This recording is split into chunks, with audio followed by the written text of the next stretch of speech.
लड़के लड़कियां युवा उनको मौका नहीं मिल पा रहा है संगठन में, तो मैं समझता हूँ इनके जाने से कई दरवाजे खुलते हैं, कई खिड़कियां खुलती हैं और ये बिल्कुल साफ है जो छोड़ते हैं उनको विचारधारा से कोई लेना देना नहीं है। कांग्रेस के विचारधारा में उनका कोई विश्वास नहीं है और सभी लोग जो निकले हैं कांग्रेस पार्टी से महाराष्ट्र में और अनेक राज्यों में, मैं एक बात विश्वास के साथ कह सकता हूं क्योंकि मैंने सबके साथ काम किया है, मैं विश्वास के साथ कह सकता हूं कि पार्टी ने उनको बहुत कुछ दिया है, उनके काबिलियत से भी ऊपर दिया है। कुछ लोगों को मुख्यमंत्री बनाया, कुछ लोगों को केंद्रीय मंत्री बनाया, कुछ लोगों को सांसद बनाया। उनकी काबिलियत को ऊपर भी उनको पार्टी ने सब कुछ दिया है, ये विश्वासघात है। पर वॉशिंग मशीन का जो मैग्नेटिक पुल है ना बहुत प्रभावशाली है। हाँ जी, एक मिनट। अशोक चव्हाण जी 40-50 साल कांग्रेस अरे मैंने कह दिया ना, मैंने किसी व्यक्ति का नाम नहीं लिया, मैंने व्यक्ति का नाम नहीं लिया। आप देखिए, जब मैं पर्यावरण मंत्री था, आदर्श के बारे में मैंने क्या कहा, मैंने क्या ऑर्डर दिया, कौन मुख्यमंत्री थे 2011 में, आप देखिए, याद रखिएगा। जो कुछ कहना है, देखिए व्यक्ति महत्व नहीं रखते हैं, व्यक्ति आते हैं, व्यक्ति जाते हैं, संगठन सर्वोपरि है। हम संगठन में विश्वास रखते हैं, व्यक्तियों में नहीं। हाँ जी संजय। महाराष्ट्र में खत्म भी यहाँ होना है, कांग्रेस यहाँ प्रिंसिपल अपोजिशन पार्टी है, उद्धव साहब अपना कुनबा बचा नहीं पाए, शरद पवार साहब बचा नहीं पाए। सीट शेयरिंग फॉर्मूला में क्या कांग्रेस बिग स्केल में दिखेगी या फिर कांग्रेस कॉम्प्रोमाइज करेगी? मैं अपने एआईसीसी के जनरल सेक्रेटरी रमेश चनीतला जी से गुजारिश करूंगा कि इस सवाल का जवाब दें।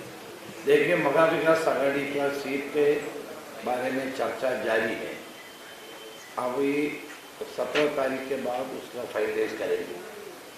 देखिए, एक महा विकास आघाड़ी में सारे पार्टियां हैं, सारे पार्टी एक मिलजुल करके काम करने का दृढ़ निश्चय की है। कोई बड़ा नहीं है, कोई छोटा नहीं है, सब समान है। हम एक विचारधारा को लेकर के आगे चल रहे हैं। इसके वजह से हमारे महा विकास आघाड़ी में कोई तकलीफ नहीं है, सब एक साथ आगे चल रहे हैं। एक एक विच रमेश, जयराम रमेश और रमेश चनीतला। अम्बेडकर जी ने खड़गे जी को पत्र लिखा है कि आप अच्छे से कोऑर्डिनेशन नहीं करते, इसके वजह से ये सीटों का बंटवारा हुआ नहीं है। More than that, Chennithala ji, it is Mr. Prakash Ambedkar, he has alleged that he has claimed that you have told him that Shiv Sena is adamant on certain seats. So is it true? No. Then is Prakash Ambedkar lying? Let him answer. प्रकाश अम्बेडकर मेरा खास दोस्त है। हम सब दोनों parliament में एक साथ बैठते थे, उनसे हमारा चर्चा जारी है। बाला साहब तोराट जी ने को हमने ये दायित्व दिया था उनसे बात करने का, वो बात चल रहे हैं, उसमें कोई डिफिकल्टी नहीं है। 17 तारीख के बाद महा विकास आघाड़ी का सीट शेयरिंग पूरा हो गया। Okay, enough please. हाँ जी, पटोले जी, 17 के बाद हमारा महा विकास आघाड़ी का सीट शेयरिंग फॉर्मूला तय हो जाएगा। हाँ पटोले जी, एक मिनट आऊंगा। नंदुरबार जिल्ह्याचा प्रश्न आहे की काँग्रेसने नंदुरबार जिल्ह्यात 9 वेळा खासदार काँग्रेसचा निवडून आलेला आहे, परंतु गेल्या 10 वर्षात काँग्रेसने नंदुरबार जिल्ह्याकडे दुर्लक्ष केलं। दुर्दैव असं की या जिल्ह्यात काँग्रेसचे 2 आमदार आहेत, केसी पाटील साहेब आणि शिरीष नाईक साहेब, तरीही या 10 वर्षात काँग्रेसने कुठले आंदोलन निर्माण उभे केले नाही। असं का घडलं? आणि आता जे भाजपमध्ये गेले किंवा जे राष्ट्रवादीमध्ये गेले त्यांना परत सवाल पूछिए। एकदम साधा आणि सरळ प्रश्न विचार। काँग्रेसला नाही, स्वातंत्र्यापासूनच त्याच्यानंतरच्या निवडणुकानंतर काँग्रेसच्या जिल्ह्यामध्ये लोकांनी निवडून दिली। आजही काँग्रेसवर लोकांचं प्रेम आहे आणि विश्वास आहे, हा शब्द महत्वाचा आहे। आज आमचे 2 आमदार आम्हाला, आम्ही मंत्री दिवाळीचं तो काळ जो होता, नरेंद्र मोदीजींनी जो विदेशातला कोरोना आपल्या देशात आणला, त्या कोरोनाचा काळ, आता लसीकरणामुळे लोक मरतात आहेत ना, काय होत आहे, अटॅक येतात आहे, कॅन्सर होत आहे ना, हे विदेशातला कोरोना कोणी आणला? मोदींनी आणल्यानंतर त्या काळात आमचे के.सी. फडणवीस इथले आदिवासी मंत्री होते, त्यांनी प्रयत्न केला, पण त्यावेळेस तुम्ही आपल्या घरी आणि सरकार आपल्या घरी, अशी परिस्थिती होती. 2.5 वर्षानंतर जेव्हा कोरोना उघडला त्यावेळेस डोक्याचं सरकार आलं, बेईमानी झाली. महाराष्ट्राच्या विचाराचं हे काम नाही, भ्रष्टाचाराने सरकार बनवायचं, ते पाप निश्चितीनं महाराष्ट्रात केलं. काँग्रेसचं नेहमी आज नंदुरबार जिल्ह्याच्या विकासामध्ये सगळ्यात मोठं योगदान कुठल्या पक्षाचं असेल तर काँग्रेसचं. आदिवासी संस्कृतीची जोपासना कोणी केली तर काँग्रेसने केली. मणिपूर नाही केला आम्ही. मणिपूरमध्ये काय आदिवासींच्या महिलांचं कसं त्यांची झिंड काढली जाते, कसं पेटवलं जातं. आम्ही आदिवासी संस्कृतीला जोपासलं, आम्ही वनवासी नाही केलं आदिवासींना. आणि त्याच्यामुळे हा जो तुमचा आरोप आहे विरोधकाकडला कोणी तुम्ही आणला तो निरर्थक आहे. काँग्रेस नंदुरबार जिल्ह्याच्या विकासासाठी नेहमी तत्पर आहे आणि काँग्रेसच्याच माध्यमातून नंदुरबार जिल्ह्याचा विकास होईल असा विश्वास प्रदेशाध्यक्ष म्हणून. एक मिनिट प्लीज, एक मिनिट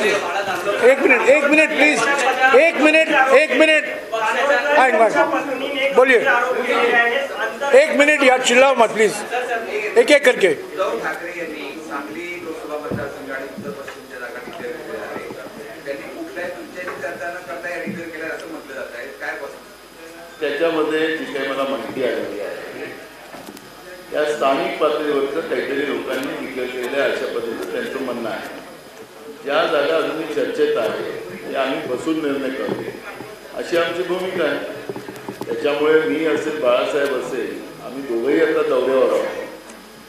हे जे काही मीडियाच्या माध्यमातून आम्ही ऐकतोय त्याच्यामध्ये अजून काही स्पष्टता आलेली नाही आहे. ज्या जागा चर्चेत आहेत त्या चर्चेमधूनच आम्ही सोडू असं आमचं मत आहे. साथियों, ये एक मिनट प्लीज, मेरी बात तो सुनिए ना. अगर आप लोग सब एक साथ चिल्लाएंगे तो मेरी बात आप सुन नहीं पाएंगे. 4 दिन है इधर. ये हम लोग अगले 5 दिन के लिए महाराष्ट्र में हैं. ये प्रेस कॉन्फ्रेंस भारत जोड़ो न्याय यात्रा को लेकर है. MVA के बारे में नहीं है, सीट शेयरिंग के बारे में नहीं है. जो कुछ आपको पूछना है आप पटोले जी, थोराट साहब, रमेश चलितला, एक मिनट अभी इन्होंने एक सवाल पूछा जिसका जवाब पटोले जी ने दिया. 1 मिनट, अरे बाबा 1 मिनट सुनो ना, 1 मिनट. अभी लंच भी नहीं किया, इतनी ऊर्जा आ गई. अब सुनिए, उड़ीसा, छत्तीसगढ़, झारखंड, मध्य प्रदेश, गुजरात और अभी महाराष्ट्र, हर एक राज्य में राहुल जी जल जंगल जमीन के मुद्दे उठा रहे हैं. क्योंकि ज्यादातर इलाके इस रास्ते में, झारखंड, उड़ीसा, छत्तीसगढ़, मध्य प्रदेश, गुजरात, महाराष्ट्र, ये ज्यादातर आदिवासी इलाके और जल जंगल जमीन बहुत महत्व रखते हैं. पिछले 10 साल में जो कानून मनमोहन सिंह जी की सरकार के समय में बनाया गया था उसको पूरा कमजोर किया गया है. 2006 में वन अधिकार अधिनियम पारित हुआ. वो कैसे लागू हुआ है अलग अलग राज्यों में, ये जानकारी सब जानते हैं. इसको पहले दिन से 2014 से कमजोर करने का एक षड्यंत्र रचाया गया. भूमि अधिग्रहण कानून पारित हुआ 2013 में और उसमें कहा गया कि आदिवासी इलाकों में आदिवासी समुदाय और ग्राम सभा के अनुमति के बिना भूमि अधिग्रहण नहीं होगा. और आज क्या हो रहा है, हाईवे के प्रोजेक्ट, अलग अलग पावर प्रोजेक्ट, अडानी के माइनिंग प्रोजेक्ट, सब आदिवासी इलाकों में जमीन दी जा रही है और आदिवासी अपनी जीविका खो रहे हैं। पेसा कानून लागू नहीं हुआ है और मैं खुद 2011 में अप्रैल 10, 2011 मैं गढ़चिरौली में गया। मैं गढ़चिरौली में 2 दिन था। तब के मुख्यमंत्री पृथ्वीराज चौहान और तब के मंत्री, प्रभारी मंत्री आर पाटिल साहब मेरे साथ थे और हमने एक ऐतिहासिक और क्रांतिकारी काम किया गढ़चिरौली में। गढ़चिरौली में मेंढा लेका ग्राम पंचायत हिंदुस्तान का पहला पंचायत बना जहां बांबू का ट्रांजिट पासबुक ग्राम सभा को सौंपा गया। गढ़चिरौली में नारा लगा, मेंढा लेका में हमारी सरकार, दिल्ली मुंबई में हमारी सरकार, मेंढा लेका में हम ही सरकार। मुझे आज भी याद है देवाजी टोफा वहाँ के मुख्य क्या ग्राम वो लीडर हुआ करते थे ना, सरपंच हुआ करते थे। आज भी मुझे याद है जो काम मनमोहन सिंह जी के सरकार के समय में मेंढा लेका में शुरू हुआ वो और जगह ये सरकार ने नहीं किया। तो आदिवासी इलाकों में राहुल जी का जाना एक विशेष महत्व रखता है क्योंकि हर जगह और आज भी यही मुद्दा उठेगा, जल, जंगल, जमीन। और पिछले 10 साल में हमने देखा है कि आदिवासियों पर जो अन्याय हुआ है कानूनों को लेकर, इसको सुधारने के लिए बार बार राहुल जी कांग्रेस की गारंटी दे रहे हैं। तो अभी मैं जानता हूं आपके सारे के सारे सवाल सीट शेयरिंग से लगा हुआ है, तो आप अलग से अगर आपको भारत जोड़ो न्याय यात्रा में कुछ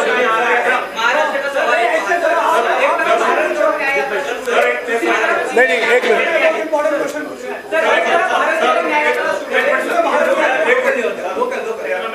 एक मिनट, सीट शेयरिंग को मत जोड़िएगा।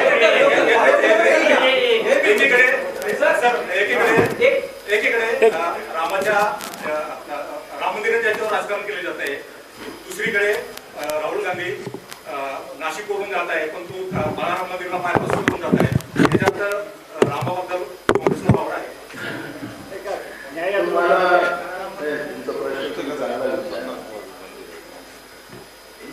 अयोध्येला भगवान श्रीरामाचं मंदिर व्हावं ही देशवासी सगळ्या हिंदुस्थानाची व्हावं ही काँग्रेसच्या काळात आहे।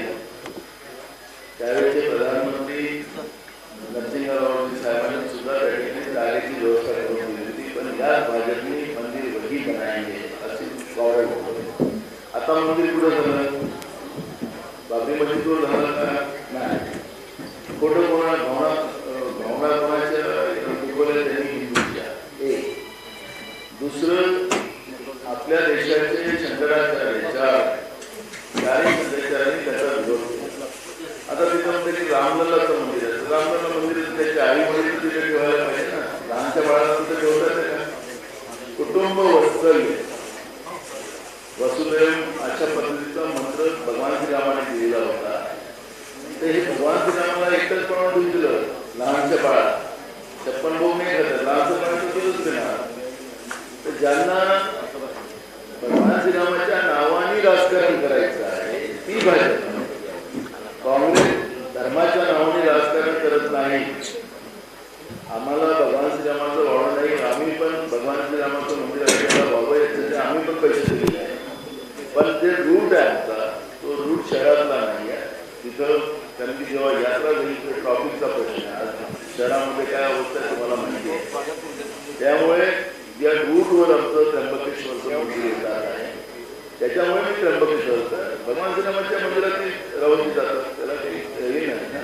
हे तर जाती ब्राह्मण आहे, हे लोक नाही आहेत, त्यामुळे मला त्याच्यात जायचं नाही, मला जातीवर जायचं नाही, आम्हाला कोणाचं जात पण दाखवायची नाही। मूळ प्रश्न आहे आखरी ते देशाचं नेतृत्व करतात आणि देवादेवी महादेव याच्या सगळे आहे। त्याच्यामुळे या पद्धतीच्या वावड्या करून ते चालणार नाही। ते रूटचा मला तिथं ट्रॉफिकचा जो प्रॉब्लेम आहे त्याच्यामुळे त्या याला हे होत आहे, तर त्याला काही दुसरं कारण एक मिनट मैं आऊँगा, एक मिनट। इस सवाल का जवाब मैं कुछ कहना चाहता हूँ। इन्होंने मराठी में कहा है, मैंने आपका सवाल समझ लिया है। हम राम पुजारी हैं, नरेंद्र मोदी और उनके साथी राम व्यापारी हैं। ये है फर्क हम में और उनमें। हम राम पुजारी हैं, वो राम व्यापारी हैं। धर्म का दुरुपयोग करने में राजनीति में बीजेपी माहिर है। उनकी एक ही रणनीति है, चुनावी रणनीति, धर्म का दुरुपयोग। मैं समझता हूं, हम समझते हैं, हमारी पार्टी समझती है, धर्म का दुरुपयोग करना राजनीति में धर्म के खिलाफ है और राजनीति के भी खिलाफ है। तो ये जो बार बार ये सवाल उठता है राम के संदर्भ में, मैं कभी कभी कहता हूं, आप कैसे लोगों से आप सवाल पूछ रहे हो? मेरा पहला नाम में राम है, दूसरे नाम में राम है, इनके पहले नाम में राम है, हम राम ही राम हैं, और आप सवाल हमसे पूछ रहे हैं।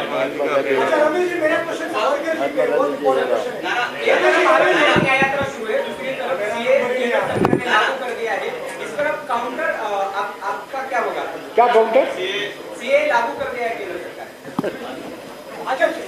इसके बारे में मैंने कल एक लंबा बयान भी दिया है। नरेंद्र मोदी कहते हैं मैं तेजी से काम करता हूं। ऐसा कोई नहीं प्रधानमंत्री है जो छटपट निर्णय लेते हैं और ऐसा लागू करता हूं सभी नीतियों को। सीएए कानून दिसंबर 2019 में बना, लोकसभा में और राज्यसभा में 4 साल 3 महीने लगे हैं इस बुलेट ट्रेन नरेंद्र मोदी को इस रूल बनाने में। ये इसमें कोई राज नहीं है, ये जानबूझकर किया गया है। 9 बार मोदी सरकार ने सुप्रीम कोर्ट से एक्सटेंशन मांगा है, 9 बार। और ठीक एक महीने पहले रूल की घोषणा होती है। पश्चिम बंगाल और असम की राजनीति को प्रभावित करने के लिए, केरला की राजनीति को प्रभावित करने के लिए, ये टाइमिंग देखिए। ये हमारे गृहमंत्री बार बार समझाते हैं देश को, आप क्रोनोलॉजी समझिए। मैं गृहमंत्री को कहना चाहता हूं, अब टाइमिंग समझिए। एक हेडलाइन आता है, सुप्रीम कोर्ट ने कह दिया है कि इलेक्ट्रल बॉन्ड गैर कानूनी है, संविधान के खिलाफ है, तो उस हेडलाइन को काउंटर करना है। दूसरा हेडलाइन आता है, चुनाव आयोग का कमिश्नर, इलेक्शन कमिश्नर इस्तीफा दे देता है 1 महीने पहले, वो भी हेडलाइन है। देखिए, ये सरकार हेडलाइन वाली सरकार है, ये सरकार हेडलाइन वाली सरकार है, डेडलाइन वाली सरकार नहीं, हेडलाइन वाली सरकार है। और ये हेडलाइन को हटाने के लिए सीएए रूल घोषित किया गया। ये हेडलाइन मैनेजमेंट है, ध्रुवीकरण को प्रोत्साहन देने के लिए ये सब किया गया है। मेरा प्रधानमंत्री से एक ही सवाल है, 4 साल 3 महीने क्यों लगे? जब हमारी सरकार थी, कोई भी सरकार, बाला साहब थोड़ा मंत्री रह चुके, सब लोग मंत्री रहे हैं, जब कानून बनता है 3 महीने के अंदर या 6 महीने के अंदर रूल बनाए जाते हैं। मुश्किल से 1 साल ले लीजिएगा, 2 साल ले लीजिएगा, 4 साल 3 महीने। तो 2019 में उन्होंने तय कर लिया था कि 2024 के चुनाव में पश्चिम बंगाल, केरला, असम, अलग तमिलनाडु, गुजरात, यहाँ की राजनीति में ध्रुवीकरण लाने के लिए रूल 1 महीने पहले प्रकाशित किया गया। ठीक है, okay, thank you. Thank you Ajay. हाँ अजय, एकदम स्वाभाविक सवाल है, जवाब भी स्वाभाविक दीजिएगा। ये जो आज से यात्रा में भीड़ जुटेगी, ये कांग्रेस को चाहने वाले लोगों की भीड़ होगी या उद्धव साहब और शरद पवार के लोग भी उसमें रहेंगे? मैं पटोली जी से और थोराट साहब से गुजारिश, पहले थोराट साहब बोलेंगे।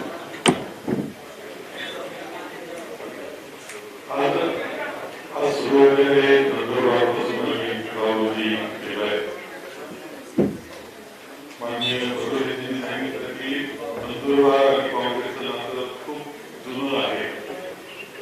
आदरणीय स्वर्गीय इंदिराजींपासून स्वर्गीय राजीव गांधी, आदरणीय सोनियाजी, सगळ्यांनी आपली सुरुवात अनेक कार्यक्रम केले, मोठी कार्यक्रम केले. ही सगळी सर्व जी आदिवासी बांधव आहेत आणि इतरही सर्व खूप प्रेम हे गांधी कुटुंबावर करतात. गांधी कुटुंब सुद्धा नंदुरबार आणि या सगळ्या प्रेम आहे. आजपासून सुरू होणाऱ्या यात्रेमध्ये आम्ही सर्वांनाच आता निमंत्रण दिलेलं आहे. आमचे जे मित्र आहेत आघाडीचे त्यांना सुद्धा निमंत्रित केलेलं आहे. आणि महिलांचा संमेलन आहे आणि त्यामध्ये इथे माननीय जयराम रमेशजींनी सांगितलं की कशा पद्धतीने महिलांना न्याय देणाऱ्या 5 गोष्टी सांगितल्या जातील. परवा जे आहे 14 तारखेला जो आपल्या प्रश्न आपका जो सवाल था उसका जवाब मैं दे रहा हूँ. जवाब तो सुनो यार, सवाल तो पूछ लिया आपने. 14 तारखेला चांदवड येथे राहुलजी सकाळी 9 वाजता इथे सभा सुरू होणार आहे आणि त्यामध्ये माननीय शरदचंद्रजी पवार सुद्धा येणार आहेत आणि खासदार संजय राऊत येणार आहेत. शेवटी असं आहे की आपली ही लढाई चालली आहे ती पूर्णपणे भारतीय जनता पक्षाची कार्यपद्धती, त्याची विचार पद्धती तिच्या विरुद्ध आहे आणि जे कोणी भारतीय जनता पक्षाचे कार्यपद्धती किंवा विचार प्रणालीच्या विरोधात आहे त्यांनी एकत्र यावं या विचाराचे आम्ही आहोत आणि त्यामुळे सर्वांनी एकत्र यावं. लोकशाही वापरण्याकरता, राज्य घटना वापरण्याकरता सर्वांनी एकत्र यावं हा विचार आमचा आहे. त्यामुळे या विचाराची सर्वजण आमच्या यात्रेमध्ये सहभागी होणार आहे. एक मिनट, ये अभी हमें खत्म करना है. नारी न्याय को ध्यान में रखते हुए एक लास्ट आखिरी सवाल. प्लीज यार. सर, जैसे कि आप कह रहे हो कि ये प्रेस कॉन्फ्रेंस जो है वो भारत जोड़ो के रिलेटेड है, महाविकास आघाड़ी के रिलेटेड नहीं है. तो ऐसे में प्रकाश आंबेडकर जी पूछ रहे हैं कि जब इलेक्शन का माहौल है, सीट शेयरिंग हुआ नहीं है, ऐसे में कांग्रेस अपनी पार्टी को बढ़ाने का काम करिए. क्या ये सही समय है? अगर कांग्रेस मजबूत बनेगी, आघाड़ी मजबूत बनेगी. कमजोर कांग्रेस से मजबूत एमवीए नहीं हो सकता. मजबूत कांग्रेस, मजबूत एमवीए, हम सबको साथ लेकर चलते हैं. मैं जानता हूं किन हालात में एमवीए का गठन हुआ है, मैं भी शामिल था. मैं जानता हूं क्या बैकग्राउंड था. तो एमवीए को और मजबूत बनाना, एमवीए की सरकार को वापस लाना महाराष्ट्र में, एमवीए को बहुमत लाना लोकसभा के चुनाव में हमारा फर्ज बनता है. हम अपना धर्म निभाना जानते हैं.